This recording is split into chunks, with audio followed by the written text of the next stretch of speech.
वाला CBSE ISC में एक ऐसा चैप्टर जिसमें मोल कॉन्सेप्ट बहुत अच्छा होना चाहिए, बट ये मेंटोर आपसे कह रही है बिल्कुल दावे के साथ 1 मिनट के अंदर पूरा solution with all the formulas तुम उसको रिवाइज कर सकते हो, मेमोराइज कर सकते हो।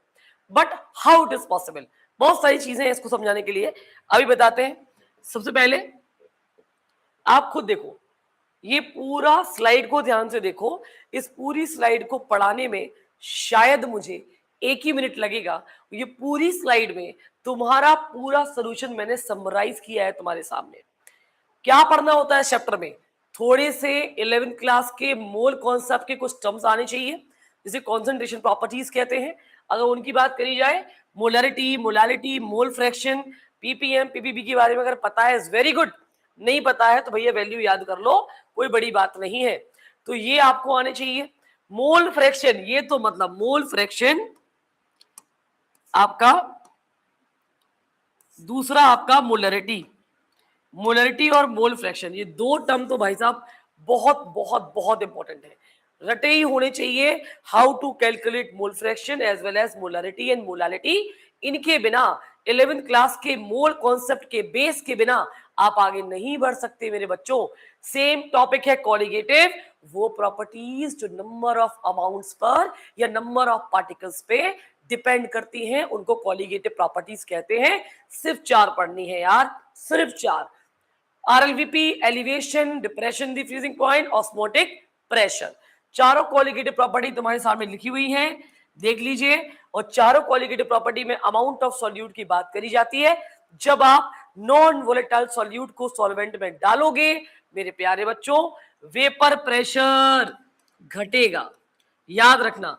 फ्रीजिंग पॉइंट घटेगा, याद रखना। ये दोनों चीजें सॉल्वेंट की घटेंगी। सॉल्वेंट का वीपी भी घटता है, फ्रीजिंग पॉइंट भी घटता है। लेकिन अगर मैं बात करूं आरएलवीपी, मैम बढ़ेगा। Elevation in the boiling point, ma'am बढ़ेगा। Depression in the freezing point, ma'am बढ़ेगा। ऑस्मोटिक प्रेशर, मैम इंक्रीज होगा, बढ़ेगा। बस ये जरा सी ट्रिक याद करनी है। फॉर्मूलेज बहुत आसान है। P naught minus P T upon P naught equal to N1 upon N1 plus N2, ये होता है आरएलवीपी का। डेल्टा टी बराबर के बी इंटू एम, डेल्टा के एफ बराबर के बी इंटू के एफ इंटू एम, और यहाँ पाई वी बराबर एन आर टी। ये नॉर्मल फॉर्मूले है।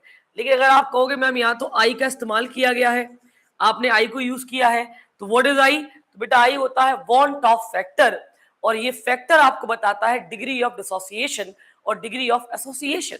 क्यों आता है, क्यों पढ़ना पड़ता है इसके बारे में? तो जो सॉल्यूट तुम सॉल्वेंट में घोल रहे हो बेटे, ये दो तरीके के हो सकते हैं। एक तो वो जो आयोनाइज नहीं होते, लाइक ग्लूकोज, लाइक शुगर, जो सिर्फ घुलेंगे आयंस नहीं बनाते। एक वो जो घुलने के बाद आयोनाइज होते हैं, लाइक सोडियम क्लोराइड। एक वो जो घुलने के बाद डाइमर और ट्राइमर बनाते हैं, लाइक फिनॉल एसिटिक एसिड, जो कि क्या करते हैं, डाइमर या ट्राइमर में एसोसिएट हो जाते हैं। तो कहानी है, नंबर ऑफ पार्टिकल या तो बढ़ेंगे, नंबर ऑफ पार्टिकल या तो घटेंगे। इस कहानी में हमें वॉन्ट ऑफ फैक्टर का इस्तेमाल करना पड़ता है। जब हम इसको निकालना होगा तो हम जो नॉर्मल मोलिकुलर मास तुम जो कैलकुलेट करके निकालते हो, सोडियम क्लोराइड का, सोडियम का 23, क्लोराइड का 35.5 जोड़ के निकालते हो 58.5, वो नॉर्मल मोलिकुलर मास हुआ बेटा। और नीचे लिखा है एबनॉर्मल मोलर मास, ये कहां से लाओगे? ये निकालते हो तुम कॉलिगेटिव प्रॉपर्टी के फॉर्मूले से। अभी न्यूमेरिकल्स आएंगे तो वहां मैं एक बार और हाईलाइट करवा दूंगी आपको। तो इस तरीके से फॉर्मूलेज होते हैं। उसके बाद जो राउट्स लॉ है भाई साहब, राउट्स भाई साहब है, अगर उनकी बात मानी जाती है, बात मानी जाती है मतलब अगर volume exchange zero, enthalpy exchange zero, और आपका इंटरेक्शन बहुत आइडियल है बिटवीन सॉल्यूट एंड सॉल्वेंट में, बहुत आइडियल अगर इंटरेक्शन है, तो बेटा उसको हम कहते हैं एक तरीके का आइडियल सॉल्यूशन तैयार हो रहा है, जिसमें तुम्हें स्ट्रेट लाइन प्राप्त होती है, बिल्कुल स्ट्रेट लाइन मिलेगी यहाँ पर। और ये होता है आइडियल का ग्राफ। नॉन आइडियल में दो पॉसिबिलिटी है, positive deviation, negative deviation. For example मैं तुम्हें समझाती हूँ, बहुत ही प्यारा एग्जाम्पल रहेगा। इसमें हमारे 4 टॉपिक कवर करूंगी मैं। इस कप के अंदर तुम्हारी मैम 4 टॉपिक कवर करने जा रही है within 1 to 2 minute. Listen to me very carefully कि मैम क्या बताने जा रही है। भैया अगर ये एल्कोहल है, इसके अंदर मैंने थोड़ा सा प्योर एल्कोहल लिया, उसके अंदर पानी डाल दिया और यहाँ बना दिया मैंने एल्कोहल का सोल्यूशन, और इसके अंदर एल्कोहल का सोल्यूशन है। अब मैं चाहूं कि मैं इन दोनों को अलग कर दूं, जुदा कर दूं, तो मैं क्या करूंगी, मैं फ्रैक्शनल डिस्टिलेशन करूंगी, मैं इन्हें गर्म करूंगी तो इनकी वेपर्स क्रिएट होंगी। आई नो 78 के आसपास होता है एल्कोहल का बॉइलिंग पॉइंट, 100 के आसपास होता है पानी का बॉइलिंग पॉइंट। तो पहले वेपर्स किसकी बनेंगी, एल्कोहल की, फिर किसकी बनेंगी, पानी की। लेकिन एक पॉइंट इसका ऐसा आएगा एक जगह पर जहां पर कांस्टेंट टेम्परेचर पे जाके ये वाला पूरा सॉल्यूशन गर्म होने लगेगा, उसको हम बोलते हैं कांस्टेंट बॉइलिंग मिक्सचर, और उसी पॉइंट को बोलते हैं एजियोट्रॉप्स। और उसी पॉइंट से निकलता है नेगेटिव और पॉजिटिव डेविएशन। कैसे, एल्कोहल से पानी को, एल्कोहल और पानी के बीच का जो इंटरमोलिकुलर फोर्स ऑफ अट्रैक्शन होता है वो इतना तगड़ा नहीं होता है, वो आप ही मान के चलो बहुत स्ट्रॉन्ग नहीं होगा, बड़े आसानी से ब्रेक हो सकता है। जब ब्रेक होगा तो ऑटोमेटिकली वेपर्स की अमाउंट है, जो टोटल प्रेशर है वो ज्यादा आने की चांसेस है, ज्यादा आएगा तो पीटी की मात्रा ज्यादा आएगी पार्शियल प्रेशर ए प्लस पार्शियल प्रेशर बी से। जब पीटी ज्यादा आएगा तो ऐसी कहानी में क्या होगा मैम, ये आएगा उठा हुआ ग्राफ, इसको बोलते हैं पॉजिटिव डेविएशन। सेकेंड केस में कहां होगा, अगर हम यहां पर एसिड के साथ पानी को मिला दें तो एसिड और पानी का बॉन्ड इतना तगड़ा होता है, इतना अट्रैक्टिव होता है कि वो टूटता कम है। अगर टूटेगा कम तो मेरे प्यारे बच्चों पीटी की वैल्यू कम आएगी पार्शियल प्रेशर ए और पार्शियल प्रेशर बी से, तो ऑटोमेटिकली आपका डेविएशन नीचे की तरफ आएगा, नेगेटिवली डेविएट होगा। तो ये जो एजियोट्रॉप बन रहा था, मैंने अभी आपको एजियोट्रॉप का बोला था, तो ये आ रहा है आपका पॉजिटिव डेविएशन। पॉजिटिव डेविएशन का बॉइलिंग पॉइंट कम आएगा, जल्दी टूट रहा था ना, तो मिनिमम बॉइलिंग एजियोट्रॉप कहते हैं।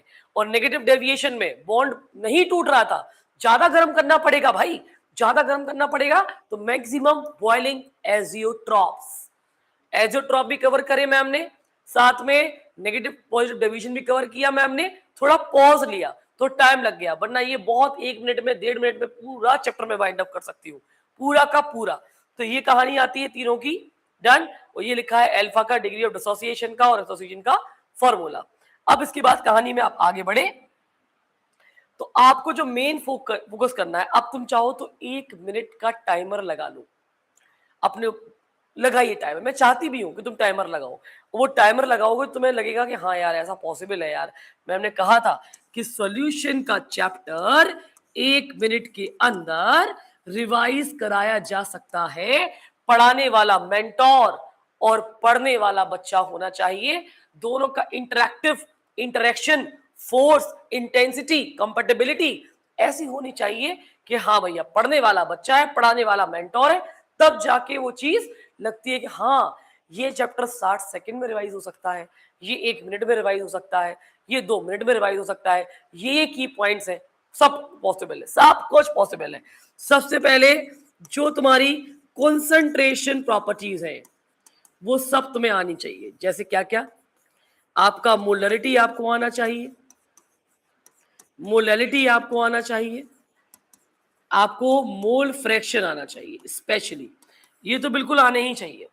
Number of moles divide by volume in litre, number of moles divide by mass of solvent in KG, number of moles divide by total number of moles in the mole fraction, ये होता है कहानी।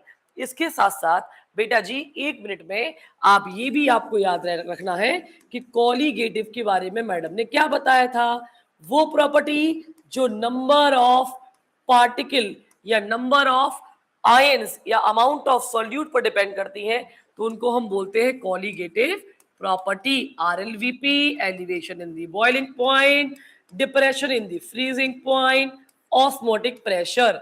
अगर हम आरएलवीपी की बात करेंगे तो नॉन वॉलेटाइल सॉल्यूट को मिलाने पर vapour pressure of solution gets decreases, इसीलिए पीटी को वैल्यू कम होगी, पी नोट की वैल्यू क्या होगी ज्यादा। पी नोट क्या है, वीपी ऑफ सॉल्वेंट, पीटी क्या है, वीपी ऑफ सॉल्यूशन।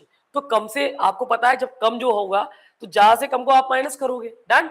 और ये है आपका मोल फ्रैक्शन, ऐसे तो निकालते हो number of moles, delta TB बराबर एम इंटू के बी, ये एक्सपेरिमेंटली देखा गया है। डेल्टा टीएफ बराबर एम इंटू के एफ, ये भी एक्सपेरिमेंटली देखा गया है कि मोलरिटी के डायरेक्टली प्रोपोर्शनल होता है elevation in the boiling point, depression in the freezing point, और osmotic pressure pi v equals to nRT।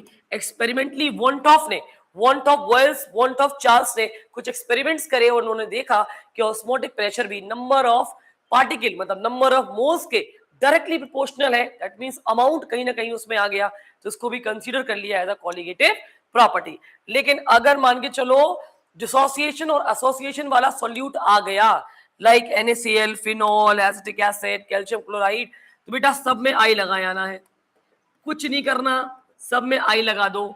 आई से तुम्हें क्या मिलेगा? मैम अल्फा मिलेगा। I minus one upon N minus one, ये डिसोसिएशन में लगा देना। I minus one upon N minus one, ये एसोसिएशन में लगा देना। फटाफट से तुम्हारे सारे आंसर्स निकल आएंगे।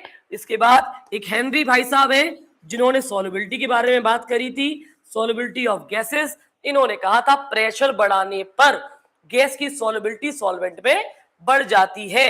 तो जो पार्शियल प्रेशर होता है आपका डायरेक्टली प्रोपोर्शनल होता है mole fraction of the gas. तो ये निकलता है रिलेशन। KH होता है हेनरी कांस्टेंट, X होता है मोल फ्रैक्शन, P होता है पार्शियल प्रेशर या टोटल प्रेशर जिसको हम कैलकुलेट करते हैं।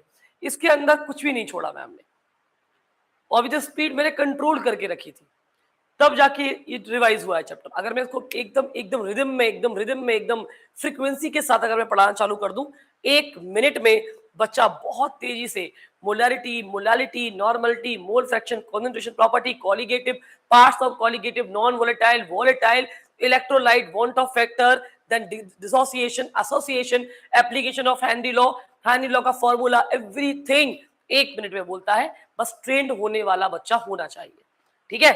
चलो भैया थोड़ी प्रैक्टिस कर लो, ये देख लो। अब इसको प्रैक्टिस में कराती हूँ तो सिंपल सी बात है, तो डिवाइस कर लेना कि भैया यहाँ पर दिया है vapour pressure of pure water, तो ये क्या होगा मैम? ये P0 होगा, ठीक है। उसके बाद सॉल्यूशन कंटेनिंग इतने ग्राम, कितने में घुला है? 90 ग्राम में, ये क्या होगा? स्मॉल W होगा। 90 ग्राम क्या होगा मैम? ये कैपिटल W होगा, ठीक है। The same solution show the same relative lowering vapour pressure इतना, ये क्या है? PT है, ये क्या है? PT। अब सामने दिख रहा है PT और आपका क्या? P0। तो P0 से आपको PT माइनस करना है, ये लगा हुआ है फॉर्मूला, सीधा सा आप इसका आंसर लगाओगे P0 minus PT upon P0, और ये आ जाएगा तुम्हारे नंबर ऑफ मोल्स। ये कैसे निकालना है ये भी याद रखना, कई बच्चों ने अभी प्रैक्टिस नहीं करी हो तो बता दूं, यहाँ पर लिखा रहता है N1 upon N1 plus N2, ये निकलता है वेट अपॉन मॉलिकुलर वेट से, बिल्कुल रट लेना। और कितने ग्राम घुला हुआ है आपको देखो, W 5 ग्राम घुला हुआ है। कितने में घुला हुआ है? 90 ग्राम में घुला हुआ है। तो दिमाग लगाओ, अगर मैं ऊपर N1 रख दूं और नीचे N2 रख दूं तो कैलकुलेशन भी आसान हो जाएगी और तुम्हें आंसर भी जल्दी मिलने की चांसेस हो जाएंगे यहाँ पे। तो ये आपका है वेट अपॉन मॉलिकुलर वेट, यहाँ पर आपको 5 रखना है, मॉलिकुलर वेट आपको निकालना है क्योंकि वो आपसे यही निकलवा, calculate the molecular mass, molecular weight निकलवा रहे हैं आपसे। वाटर का मास दिया है 90 और मॉलिकुलर मास 18 होता है, रटा पड़ा है तुमको, निकालो, रखो आंसर और प्रोडक्ट से आंसर निकालोगे इसका। अब एक सोल्यूशन है जिसमें इतने ग्राम नॉन वोलेटाइल सॉल्यूट इतने ग्राम बेंजीन में डाल दिए हैं और ये उसका दिया है बॉइल्स हुआ है टेम्परेचर, एंड जो दूसरा सोल्यूशन है वो इतने ग्राम सेम सॉल्यूट है 50 ग्राम बेंजीन में कर रहा है, एलिवेशन मतलब शो कर रहा है। अब आपको निकालना क्या है? Calculate the molar mass of x, आपको मोलर मास निकालना है। तो भैया ये दिया है पूरा का पूरा फॉर्मूला। अब इस फॉर्मूले से आप इजीली कैसे निकालोगे? डेल्टा टीवी बराबर ये रखा आपने क्या? T0 या TS, क्या रखते हो? या रखते हो TS माइनस T0। हमेशा सॉल्यूशन वाले बॉइलिंग पॉइंट से सॉल्वेंट वाला बॉइलिंग पॉइंट को घटाना है, क्योंकि नॉन वोलेटाइल सॉल्यूट मिलाने पर बॉइलिंग पॉइंट बढ़ता है। तो किसका बढ़ेगा? सॉल्यूशन का। तो TS बड़ा होगा, T0 छोटा होगा। तो TS माइनस T0 करके आप इसकी वैल्यू निकालोगे, जो वैल्यू निकालोगे वो यहाँ रख देना, के भी आपको दिया हुआ था। अब M क्या होता है? मोलालिटी। तो मेरा फंडा ये नहीं है, मैं कुछ अलग तरीके से कराती हूँ इसको। मैं ऐसे कराती हूँ, डायरेक्ट मोलर मास निकालना है, स्मॉल w 1000 इंटू के बी डिवाइड बाय बड़ा W into delta TB. Delta TB यहाँ रखो, स्मॉल w यहाँ रखो, बड़ा W यहाँ रखो, के बी यहाँ रखो, डायरेक्ट मोलिकुलर मास निकालो। टाइम भी बचेगा आपका और प्रोडक्टिविटी भी इंक्रीज हो जाएगी और आंसर भी जल्दी निकलने के चांसेस हो जाएंगे। आगे बढ़े, फ्रीजिंग पॉइंट की बात करें तो ये फ्रीजिंग पॉइंट का क्वेश्चन आ गया है, सेम तरीके पे आपको सॉल्व करना होगा। सेम तरीका है, क्या निकालना है इसमें, कैलकुलेट द मोलर मास। तो जो अभी लिखा था मैम ने, सेम फॉर्मूला लिखिए, स्मॉल w 1000 के बी की जगह के एफ डाल दीजिए, नीचे बड़ा W, नीचे डेल्टा टी एफ कर दीजिए, डेल्टा टी बी की जगह। यहां पर एक ट्रिक दे देती हूं, उस ट्रिक को बिल्कुल पकड़ के रख लेना। माइनस में दिया जाएगा आपको वैल्यू, -6, -2.3, -4, दैट मीन्स वहां पानी सॉल्वेंट ही होगा, वहां बेंजीन बेंजीन नहीं होगी, टोल्यूइन वोल्यूइन नहीं होगा, वहां पानी सॉल्वेंट ही होगा। पानी का तो फ्रीजिंग पॉइंट सबको रटा रहता है, 0 होता है। तो 0 मतलब यहां पर आपको जब माइनस करना होता है ना, डेल्टा टी एफ निकालना होता है मेरे बच्चे, तो यहां करते हैं T not minus T S. Solvent में से हम सॉल्यूशन को माइनस करके निकालेंगे फ्रीजिंग पॉइंट के दौरान। तो बेटा पानी का तो आपको पता है 0 ही होता है, और यहां माइनस वैल्यू दी थी, तो माइनस माइनस क्या हो जाएगा, प्लस। दैट मीन्स जब भी माइनस की वैल्यू दी जाए उसको प्लस में कन्वर्ट करके रख दो, वही होगा तुम्हारा डेल्टा टी एफ। खत्म, दिमाग लगाने की जरूरत ही नहीं है आपको। आगे बढ़े, आगे ऑस्मोटिक प्रेशर का क्वेश्चन आ गया। 2 ग्राम घुला हुआ है, नॉन वोलेटाइल सॉल्यूट है, 500 ग्राम एमएल में घुला हुआ है, इतना उसका ऑस्मोटिक प्रेशर दिया है, मोलर मास यहां भी निकलवा रहे हैं। तो पाई बराबर N upon V R T direct लगाना है। आपको निकालना क्या है, एन। एन कैसे निकलेगा, पाई बराबर weight upon molecular weight divide by volume into R into T. Temperature हमेशा केल्विन में, आर की वैल्यू 0.0821, डब्ल्यू आपको दिया है, वी आपको दिया है, पाई दिया है, एम निकालना है, आराम से निकल आएगा, आंसर भी दिया हुआ है, प्रैक्टिस करना है इसको। आओ भाई, अब यहां मैं बता दूं, अभी तक जो तुमने क्वेश्चंस लगाए उन सारे क्वेश्चंस में मैंने क्या यूज किया है, मैंने फॉर्मूला यूज किया है P naught minus P T upon P not N1 upon N1 plus N2, या डेल्टा टीबी बराबर m इंटू के बी, या डेल्टा टी एफ बराबर स्मॉल w 1000 इंटू के एफ डिवाइड बाय बड़ा W इंटू मोलिकुलर मास, या use किया है पाई बी बराबर एनआरटी, ये यूज किया है। इस पूरे दौरान मैम ने आई का इस्तेमाल नहीं किया, वॉन्ट ऑफ की वैल्यू के बारे में नहीं बताया क्या होता वॉन्ट ऑफ, क्योंकि इन सारे न्यूमेरिकल में क्या हो रहा था, नॉन वॉलेटाइल सॉल्यूट का इस्तेमाल कर रहे थे आप। जो ग्लूकोज होगा, शुगर होगा, फ्रक्टोज होगा, यूरिया होगा, जो आयंस नहीं बनाता यार, जो प्रॉब्लम क्रिएट नहीं करता मोलिकुलर मास में, तो वहां पर हम आई को यूज नहीं करेंगे। लेकिन जैसे ही हम लोग नेक्स्ट स्लाइड पर जाते हैं और पढ़ते हैं, तो देखो आई का क्वेश्चन यहां आ गया, तुरंत आ गया आई वाला क्वेश्चन। कैसे करेंगे भैया इसको, एक सोल्यूशन है इतने केसीएल का, इतने में घुल रहा है, फ्रीजिंग पॉइंट सोल्यूशन का कितना दिया है, इतना दिया है, अब माइनस में दिया है, तो आप समझ जाओगे, 0 से माइनस करोगे प्लस में वैल्यू आ जाएगी, तो इनडायरेक्टली डेल्टा टीएफ आ गया समझ में। अनदर सोल्यूशन है सेम कॉन्सेंट्रेशन का, प्रिपेयर्ड हो रहा है डिफरेंट टेम्परेचर पे, identical depression freezing point show कर रहा है। Calculate the want Hoff factor and degree of dissociation of potassium chloride. तो कैसे निकालोगे, पहले तो आप हमें ये बताओ, आपको पहले आई की वैल्यू प्राप्त करनी है। डेल्टा टीएफ निकाल दिया, ये आपको केएफ दिया था, ये आपको दिया है कॉन्सेंट्रेशन, तो आप आई पर पहुंच गए। और अगर आई पर पहुंच गए और केसीएल की बात करी गई है, तो केसीएल कितने आयन बनाता है मैम, 2। और अगर आई निकल गया तो अल्फा कैसे निकालोगे, आई -1 अपॉन n -1। n की वैल्यू कितनी रखोगे यहाँ पर, 2, क्योंकि 2 आयन बन रहे हैं यहाँ पे। अब आते हैं नेक्स्ट पे, फिर से आई वाला क्वेश्चन आ गया। एक सोल्यूशन है प्रिपेयर्ड हो रहा है 8.55 ग्राम फेरिक क्लोराइड का, जो डिसॉल्व हो रहा है 500 ग्राम में। द फ्रीजिंग पॉइंट सोल्यूशन का दिया है माइनस है तो प्लस में हो जाएगा, डेल्टा टीएफ आपका निकल आएगा।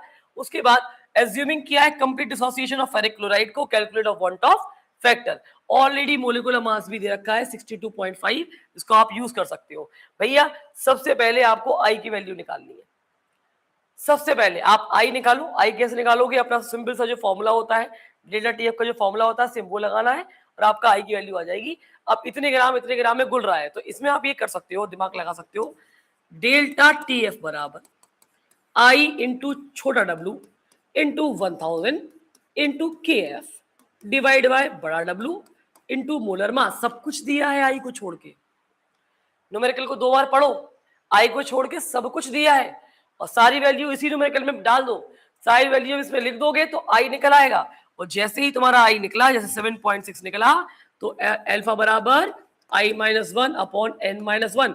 n तुम्हें परेशान करेगा, जिन बच्चों को 9th 10th क्लास नहीं आती, 8th क्लास नहीं आती, उनके लिए न्यूमेरिकल हो जाएगा बहुत टफ, क्योंकि फेरिक क्लोराइड का डिसोसिएशन तुम्हारी जान खा जाएगा। तो भैया FeCl3 को ब्रेक करते हैं तो Fe+3 3Cl माइनस, टोटल कितने आयन हो जाएंगे? 4।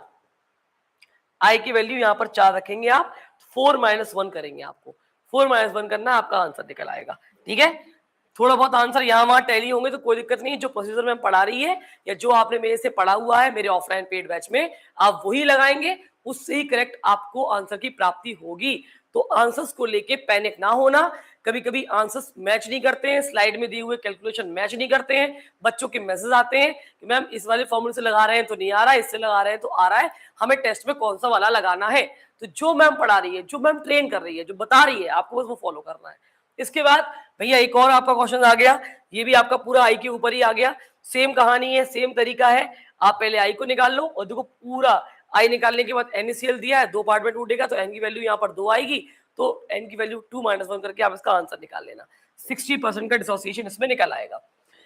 एक सोल्यूशन है जिसको इतने ग्राम कैल्शियम क्लोराइड को घोला जा रहा है इतने ग्राम पानी में, फ्रीजिंग पॉइंट का जो हो रहा है वो इतना इतना हो रहा है डिप्रेशन, तो वो कह रहा है same molality of the glucose show freezing point depression equally. अब आपको क्या निकालना है इसका? वही सेम चीज निकालना है, van't Hoff factor and degree of dissociation, same तरीका है। बस क्या सीखो? कैल्शियम क्लोराइड को डिसोसिएट करना, कि कैल्शियम क्लोराइड कितने आयन में डिसोसिएट होगा बेटा, टोटल 3 आयन में डिसोसिएट होगा, ये याद रखना। तो नीचे n की वैल्यू 3 आएगी, वहां पे वहां गड़बड़ नहीं कर देना वरना हो जाएगी दिक्कत। ठीक, चलो आगे बढ़ते हैं। जब हम आगे बढ़े तो एक और आ गया, अब ये हेनरी लॉ पे आ गया। हेनरी लॉ काय के ऊपर था? सॉल्युबिलिटी के ऊपर था। गैसेस की सॉल्युबिलिटी को बताने का ठेका हेनरी ने लिया। हेनरी भाई साहब ने कहा प्रेशर बढ़ाने पर सॉल्युबिलिटी ऑफ गैस बढ़ती है, दैट मींस प्रेशर के डायरेक्टली प्रोपोर्शनल हो जाएगा mass of the gas dissolve in the particular solvent या इन द सॉल्यूशन। ठीक है, तो जो मोल्स घुले हुए हैं गैस के, उसको एक तरीके से कैलकुलेट करते हैं मोल फ्रैक्शन के रूप में। तो एक्सपेरिमेंटली देखा गया है कि mole fraction of the particular gas present in the solution is directly proportional to the partial pressure applied on the gas. Clear? तो एक फॉर्मूला निकल के आता है आपका P = KH × X। KH क्या होता है? Henry constant. वहीं से कुछ इक्वेशंस बनती हैं, और अगर दो गैसें दी हुई हैं, दोनों को सॉल्युबिलिटी दी हुई है, दोनों का प्रेशर दिया हुआ है, तो आप कैसे सॉल्व करोगे जरा देखो। सॉल्युबिलिटी ऑक्सीजन की वाटर में कितनी दी हुई है? 2.8 × 10⁻³ जबकि पार्शियल प्रेशर दिया है ऑक्सीजन का इतना इतना। A gas mixture contain oxygen and nitrogen, दो गैसें आ गई। चलो उसमें लिखा है contact with the water at the same temperature under total pressure दिया हुआ है 5 atm। Calculate the mole fraction of oxygen the gas mixture in the solubility of O2 water becomes, कितनी दी हुई है? इतनी। ठीक है, अब कैसे निकलेगा? सबसे पहले ये रेशियो देखो ध्यान से, सॉल्युबिलिटी जो आपकी दी हुई है ऑक्सीजन की divide by the partial pressure, nitrogen की solubility divide by partial pressure, यहां से आप क्या प्राप्त कर लोगे? P2 मिल जाएगा आपको। ठीक है, जैसे ही आपको P2 मिला, जब P2 यहां पर मिल गया और ऊपर तुम्हें 5 atm दिया हुआ था, क्या लिखा है? नाइट्रोजन और oxygen is the brought in the contact with the water at the same temperature under total pressure 5 atm। तो टोटल प्रेशर कितना दिया है? 5। ठीक, जो तुमने निकाला है प्रेशर को कितना निकाला है? 0.50 atm। तो जो तुमने निकाला उसको ऊपर रखेंगे, डिवाइड करेंगे टोटल प्रेशर के साथ, तो आपको क्या मिल जाएगा? देखो ये रखेंगे जो तुमने निकाला है, ये तुम्हारा टोटल प्रेशर, तो आपको क्या मिल जाएगा? Mole fraction. ऐसे तो निकालते हो मोल फ्रैक्शन, क्या? नंबर ऑफ मोल्स ऊपर divide by total number of moles, ऐसे निकालते थे। यहां बस गैस को लेके पार्शियल प्रेशर के टर्म में जो तुमने कैलकुलेट किया है वो तुमने निकाला है उसका प्रेशर पर्टिकुलर गैस का और टोटल प्रेशर पर्टिकुलर गैस, दोनों का मिक्सचर 5 atm दिया हुआ था, आपने डिवाइड मार दिया, आपका मोल फ्रैक्शन निकल आया गैसियस फॉर्म में, सॉल्युबिलिटी निकल के आ जाएगी। ठीक, चलो एक और क्वेश्चन है इसमें, ये भी बहुत प्यारा क्वेश्चन है। The mole fraction CO2 dissolve in water कितना? इतना इतना। When the pressure of CO2 दिया हुआ है 1 atm, soft drink bottle is shield under pressure 4 atm contain CO2 gas. खूब पियोगी कोल्ड ड्रिंक यार, भयंकर पीते हो कोल्ड ड्रिंक। कौन सी गैस होती है कोल्ड ड्रिंक के अंदर? कोल्ड ड्रिंक के अंदर होती है कार्बन डाइऑक्साइड, जो कि एक एसिड बनाती है, जिसे बोलते हैं कार्बोनिक एसिड। और ज्यादा पीते हो डकार मारते हो तो CO2 गैस बाहर निकालते हो, तो वो CO2 गैस जो अंडर 4 atm प्रेशर पे उसमें भरी गई है, उसके ऊपर एक हेनरी का न्यूमेरिकल यहाँ पर मैंने बनाया, ratio 3:1 by moles, 3:1 by moles, इसका बड़ा इंपैक्ट है न्यूमेरिकल में। कैलकुलेट करना है mole fraction of CO2 dissolve in the solution at the equilibrium. तो हेनरी का लॉ लगेगा इसके अंदर। 2023 ICSE में और CBSE में 2021 में ये आ चुका है। करना क्या होगा, partial pressure of the carbon dioxide कैसे निकालोगे, जो कार्बन डाइऑक्साइड का जो प्रेशर है वो डिवाइड बाय टोटल प्रेशर, तो सीखा ही है ना तुमने, आप वो डिवाइड कर दोगे तो आपका क्या निकल आएगा, ये निकल आएगा। सेम हेनरी लॉ को जब यूज कैसे करेंगे, P1/x1 बराबर P2/x2, जब दो गैसें आती है तो कंपेयर करना पड़ता है, आपने कंपेयर किया, वैल्यू पुट करी और x2 की वैल्यू तुम्हारे सामने आ जाएगी सीधा। तो जब भी दो गैसें आएंगी तो आपको इस तरीके से सॉल्व करना होगा कंपैरिजन वाला। कुछ असर्शन रीजन चालू हो जाएंगे भैया।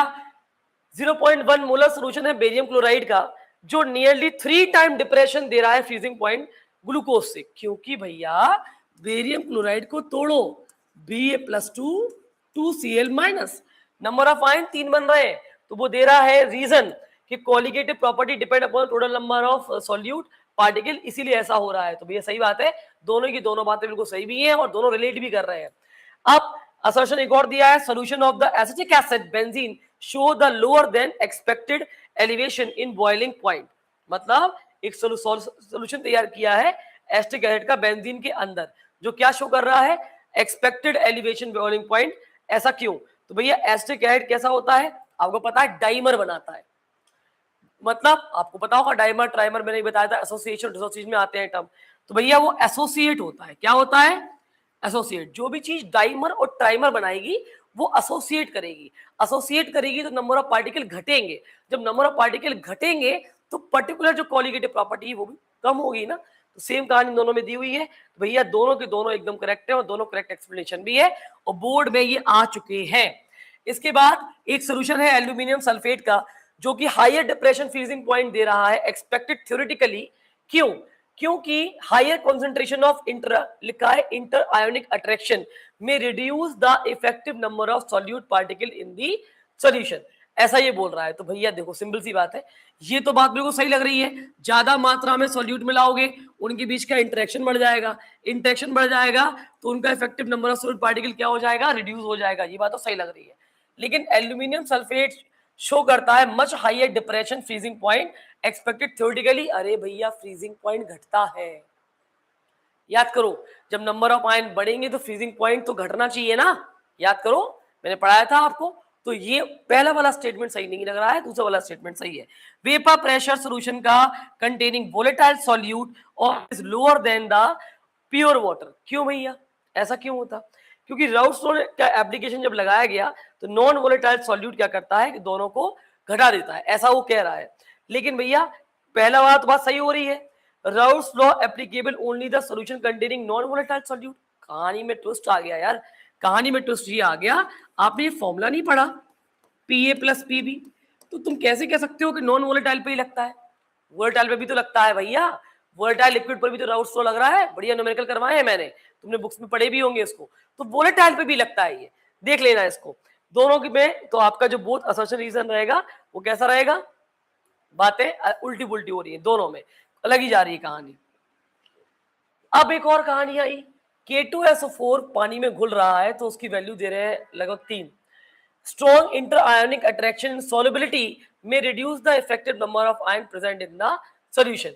तो भैया पहला दिया है असर्शन, आप देखो यहाँ पर कि K2SO4 का जो वाटर में हो रहा है वो 3 आ रहा है और फ्रीजिंग पॉइंट की बात आएगी तो ऑटोमेटिकली नंबर ऑफ आयन बढ़ते हैं, फ्रीजिंग पॉइंट तो घटता है ना। तो वही वाली कहानी है, क्या घटता है उनका, उनके बीच का इंटरेक्टिव नंबर ऑफ आयंस का बॉन्ड घटने लगता है, दोनों बातें दी हुई है। Osmotic pressure of a solution becomes zero when it is separated from the pure solvent by the semi-permeable membrane. क्यों? Osmotic pressure arises due to the tendency of solvent molecule to move through semi-permeable membrane. ये कौन सी बात हुई? ये तो बात सच है कि semi-permeable membrane के थ्रू वॉक करते हैं, लेकिन वो कह रहे हैं सेपरेट कर सकते हो आप, ये तो समझ में नहीं आया, पूरे चैप्टर में कहीं पढ़ा ही नहीं मैम, ये कॉन्सेप्ट तो पूरे चैप्टर में कहीं सुनने में भी नहीं आया कि सेपरेट कर सकते हैं सॉल्वेंट को, क्या कर सकते हैं। तो पहला वाला आपको ऑटोमेटिकली रॉन्ग ही लग रहा होगा, दूसरा वाला राइट है। इसके बाद molarity of a solution decrease in increasing temperature volume of the solution decrease with rising temperature, बिल्कुल सही बात है। मोलरिटी टेम्परेचर डिपेंडेंट प्रॉपर्टी है। अब यहीं पर अगर मोलालिटी आ जाता तो असर्शन रीजन कुछ और मैं बना देती। दोनों बात सही है। एजियोट्रॉप अभी मैंने रिवाइज करवाया था, can not be separate completely by fractional distillation. भैया उनका एक पॉइंट आता है भाई जहां उनका बॉन्ड मजबूत हो जाता है, एजियोट्रॉप, क्योंकि azeotrope boils at constant temperature with vapour composition and the liquid composition. एकदम करेक्ट बात आ रही है, दोनों ही बातें सही हैं और दोनों ही एक्सप्रेशन भी करेक्ट जा रहा है। ठीक, चलो अब एक चीज और देखो, कुछ घबराहट हुई तुम्हें देख के, लेकिन तुम्हें पढ़ना तो पड़ेगा यार, पढ़ना पड़ेगा, कुछ भी नहीं कर सकते हो आप। एक स्टूडेंट प्रिपेयर कर रहा है एक्वा सॉल्यूशन, अलग अलग अलग, एक 0.1 मोलर ग्लूकोज का, एक पोटेशियम क्लोराइड का, एक कैल्शियम क्लोराइड का। अब वो ऑब्जर्व कर रहा है थ्री सॉल्यूशंस को, तो उसको वैल्यू हो रही है डिप्रेशन ऑफ फ्रीजिंग पॉइंट को देख रहा है, वो ऑस्मोटिक प्रेशर को भी देख रहा है। टीचर एक्सप्लेन कर रहा है क्वालिटेटिव प्रॉपर्टी के बारे में जो डिपेंड करती है नंबर ऑफ पार्टिकल के ऊपर। Which solution show maximum depression in the freezing point and why. जितने कम आयन उतना ज्यादा फ्रीजिंग, आपको पता है नंबर ऑफ आयन बढ़ेंगे तो फ्रीजिंग पॉइंट घटता है और बॉइलिंग पॉइंट बढ़ता है। तो यहां पर आपको याद रखना है, ग्लूकोज एक में गिरोगे आप, इसके 2 आयन आएंगे, इसके 3 आयन आएंगे। बस ये नंबर ऑफ आयन निकालना सीख जाओ तुम, ये वाले क्वेश्चन तुम आराम से निकाल लोगे। Why does glucose show lowest osmotic pressure among these three solution. Automatically क्या है ग्लूकोज में, क्या प्रॉब्लम है तुम समझ सकते हो। NaCl under 80% dissociation calculate its van't Hoff factor. सही बात है, क्योंकि NaCl स्ट्रॉन्ग इलेक्ट्रोलाइट है तो घुलेगा ही घुलेगा। State one reason why experimentally observe van't Hoff factor में differ from theoretically value at higher concentration. Reason, क्योंकि जब आप कैलकुलेट करके निकाल रहे हो तो पता चल रहा है कि मोलिकुलर मास कुछ और आ रहा है, सोडियम क्लोराइड को ही ले लो, लेकिन जब आप मोलिकुलर मास क्वालिटेटिव प्रॉपर्टी में रखकर निकाल रहे हो तो कुछ और आ रहा है, क्योंकि आयंस जब ऊपर नीचे होंगे तो बॉइलिंग पॉइंट में फ्रीजिंग पॉइंट में अंतर आएगा। जब इनमें अंतर आएगा तो क्वालिटेटिव प्रॉपर्टी में डिफरेंस पक्का है, लाजमी है, आप सोच ही नहीं सकते। ये सारे जब आंसर्स पढ़ोगे, सारे आंसर्स दिए हुए हैं, इनको रिवाइज कर लेना। अब भैया एक और चीज सामने आती है कि भैया एक फार्माकोलॉजिस्ट ने, कंपनी है, उस कंपनी में क्या हुआ, एक्वा सॉल्यूशन हुआ सेम कंसंट्रेशन पे यूरिया का सोडियम क्लोराइड का, सेपरेट किया। अब यूरिया सोडियम क्लोराइड को सेपरेटली क्या किया, अलग अलग ले लिया। ड्यूरिंग टेस्टिंग के दौरान it was observe both the solution show different osmotic pressure. दोनों को अलग अलग सैंपल तैयार करने के बाद एक का अलग ऑस्मोटिक प्रेशर जा रहा है, एक का अलग ऑस्मोटिक प्रेशर जा रहा है। ऐसा क्यों यार, नंबर ऑफ पार्टिकल, क्योंकि ग्लूकोज और सोडियम क्लोराइड आप समझ सकते हो, ग्लूकोज में क्या प्रॉब्लम आएगी, यूरिया में क्या प्रॉब्लम आएगी, ये है आपका नॉन वोलेटाइल, आयन नहीं बनाएगा, और ये क्या बनाएगा, आयन बनाएगा Na+Cl-, तो क्वालिटेटिव प्रॉपर्टी डिफर करेगी। तो ये इस टाइप के क्वेश्चंस दिए हुए हैं इसमें, इनको आप प्रैक्टिस करेंगे बिल्कुल पहले की तरह आपको लगेगा आप कर भी लोगे। लास्ट ये दिए हैं सारे के सारे तुम्हारे आंसर्स, इनको आप चेक कर लो, इंटरेक्टिव फोर्स को लेकर सब कुछ गिवन है। बेटा जी सबसे इंपॉर्टेंट है जो मैम बता रही है उसको याद रखना। जब आप पेपर देने आते हैं, जब आप टेस्ट देने जाते हैं, जब एग्जाम देने जाते हैं, सबसे बड़ी प्रॉब्लम आती है अभी फर्स्ट टर्म में जो आएगी, प्री बोर्ड में जो आएगी, बोर्ड में नहीं आएगी। बोर्ड में वो ध्यान रखेंगे, तुम्हें 4 दिन का, 5 दिन का, 6 दिन का, कभी कभी तो 7-8 दिन का गैप भी मिल जाता है। तुम सिंक्रोनाइज कर लेते हो, डिवाइड कर लेते हो अपने डेज को according to the syllabus, revision pattern, और अपनी जो भी PYQs वगैरह तुम्हें लगाने हैं उसको लेके। बट प्रॉब्लम आती है अभी जो एग्जाम्स आपके स्कूल्स में होंगे उनमें सबसे ज्यादा प्रॉब्लम आती है। प्रॉब्लम कब आती है, जब आपको पता है कि 4 या 5 चैप्टर्स आ रहे हैं और 4-5 चैप्टर में आधा आधा रजिस्टर भरा हुआ है, जिनकी 20-20 वर्कशीट्स मिली हुई हैं, 2 मोटे मोटे असाइनमेंट्स मिले हुए हैं, इनको हम कैसे रिवाइज करें, क्या करें। तो बेटा इसी का सोल्यूशन मैंने निकाला है, इसी का तरीका निकाला है, इसी का तोड़ निकाला है मैंने कि किस तरीके से बच्चों को ओरली उसके टिप पर पूरा चैप्टर कैसे रिवाइज किया जाए अलोंग विथ रिपीटेशन वाले PYQ, रिपीटेशन वाला PYQ कैसे कराया जाए ट्रेन। इसीलिए हमने यहां पर ऑर्गेनाइज किया हुआ है रैंकर 2.2, रैंकर 2.1। अब 2.1 2.2 क्या है, रैंकर बैच क्या है, तो मैं आपको बता दूं, अगर आप रजिस्टर्ड होते हो केमिस्ट्री पॉइंट में, यहां पर आप क्लास लेते हो, उसके बाद कंसिस्टेंसी के साथ परफॉर्म करते हो in the class, even in the test series also, अगर आप वो करते हो तो now straight away there will be the two types of selection. Either you will be selected in the straight away ranker 1.2 वाला batch और might be possible ranker 2.2 वाला batch. अब ये 1.2 में 1 में क्या होगा, 2 में क्या होगा, रैंकर बैच में क्या होगा, तो मैं आपको बता दूं.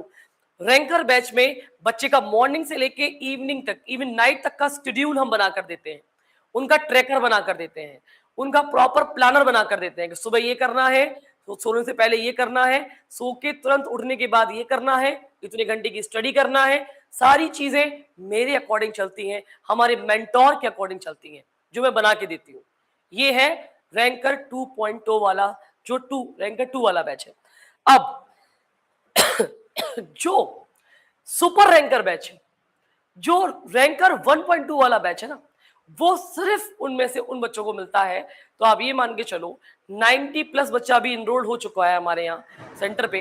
तो 90 प्लस में से सिर्फ 5 बच्चे ऐसे हैं जिनको अभी मैंने कंसिस्टेंसी, हार्ड वर्क, उनका डिवोशन, टेस्ट सीरीज में परफॉर्मेंस और उनका जो वे ऑफ रिएक्ट होता है in the class. Sometime what happen, child express नहीं करता टेस्ट में बहुत अच्छा due to the pressure. Pressure बहुत ज्यादा होता है उसके ऊपर. लेकिन जब आप कोई कंटेंट पढ़ा रहे होते हो, कोई चीज पूछ रहे होते हो, क्वेश्चन आंसर प्रैक्टिस चल रही होती है, कोई एकदम रैंडमली पीवाईक्यू दिया है और बच्चा एक्टिवली पार्टिसिपेट करता है in front of the other children, तो मैं उसको भी काउंट करती हूँ, उसका परफॉर्मेंस भी, उसका प्रेजेंस ऑफ माइंड भी हम काउंट करते हैं. और फिर इस बिहाफ पर हम सिलेक्ट करके उस बच्चे को लाते हैं. क्या मिलता है सुपर रैंकर बैच में, वो तो ज्वाइन करने के बाद ही पता चलेगा ना कि क्या मिलेगा हमको सुपर रैंकर बैच में. जो मैंने अभी बोला ना, 1 मिनट में पूरा सोल्यूशन, 60 सेकेंड्स में पूरा हेलोएल्केन, 2 मिनट के अंदर पूरा alcohol phenol ether along with the name reaction. तो ये चमत्कार कब होता है, जब आप रैंकर बैच का पार्ट बनते हैं, वो भी सुपर रैंकर. तो अगर आप रजिस्टर्ड नहीं हुए हैं, अभी आप भी रैंकर के लिए तलाश में हैं, किसी मेंटोर की तलाश में हैं जो आपको रैंकर बना दे, 90 प्लस, 95 प्लस और सेंचुरी वाला बंदा आपको बना दे, तो आपको रिक्वायरमेंट है कि आप रजिस्टर्ड हो ऐसे इंस्टीट्यूट में जहां पर ऐसा नहीं करते कि एक स्टफ उठा लिया, होशियार बच्चों का स्टफ उठा के उन्हें कर लिया, उन पर ही ध्यान दे रहे हैं, उन पर ही देख रहे हैं. एक क्राउड बैठा हुआ है एवरेज वाला, उस क्राउड के ऊपर ध्यान ही नहीं है, कोई मेंटोर उनके साथ लग ही नहीं रहा, मेहनत कर ही नहीं रहा, डिवोटिवली पार्टिसिपेट कर ही नहीं रहा. बेचारे जो बिल्कुल वो वाले बच्चे होते हैं जो ईगरली देखते हैं तो आप टीचर्स की तरफ, मेंटोर की तरफ, कि ये हमारे पास आएंगे, ये हमारे पास आएंगी, पढ़ाएंगी, हमारे डाउट दूर करेंगी. उनका फोकस सिर्फ एक चीज पर रहता है, ये हमारे रैंकर है, ये पढ़ने में होशियार है, ये स्मार्ट बच्चे हैं, तो इनको देखना है. हम कोशिश पूरी करते हैं जो 70 बच्चा हो ना, 70 to 80 वाला बच्चा हो, उसको जब 95 में तोड़ो ना आप, तब होता है कि आपने 70 वाले बच्चे को 95 वाला बनाया. तब कहलाते हो आप गुरु, तब कहलाते हो आप सब्जेक्ट गुरु. तो मेरी यही रिक्वायरमेंट है, अगर तुम इस तरीके के गुरु, इस तरीके का इंस्टीट्यूट या कोई भी ऐसा कोई चीज अभी भी ढूंढ रहे हो, तो देर नहीं हुई है मेरे प्यारे बच्चों, रजिस्टर्ड करिए आप नियर गायत्री मंदिर आतिया ताल, केमिस्ट्री पॉइंट एनके के ऑफलाइन पेड बैच चल रहे हैं. रजिस्ट्रेशंस भी ओपन है. एक बैच फुल हो चुका है जिसमें नो एंट्री. सेकेंड बैच के अभी रजिस्ट्रेशन मैंने खोल के रखे हुए हैं. जैसे ही वो फुल हो जाएगा तो शायद आपका रैंकर बनने का सपना भी खत्म हो जाएगा. आप वही कहानी, वही भीड़ में बैठकर, वही कहानी डिस्क्रिमिनेशन होने के बाद तुम्हारी तरफ वो रैंकर आ ही नहीं रहा है, वो पोटेंशियल भी नहीं आ रहा है, वो टीचर भी नहीं आ रहा है, थक हार के ऑनलाइन प्लेटफॉर्म पे जाना, अपने नोट्स खुद बनाना, विदाउट मेंटोर अपनी तैयारी करना, ये सब करोगे आप. अभी भी मौका हाथ में है, इसको जाने मत दो. दूसरा बैच अभी ओपन है. So God bless you, all the best for your test series.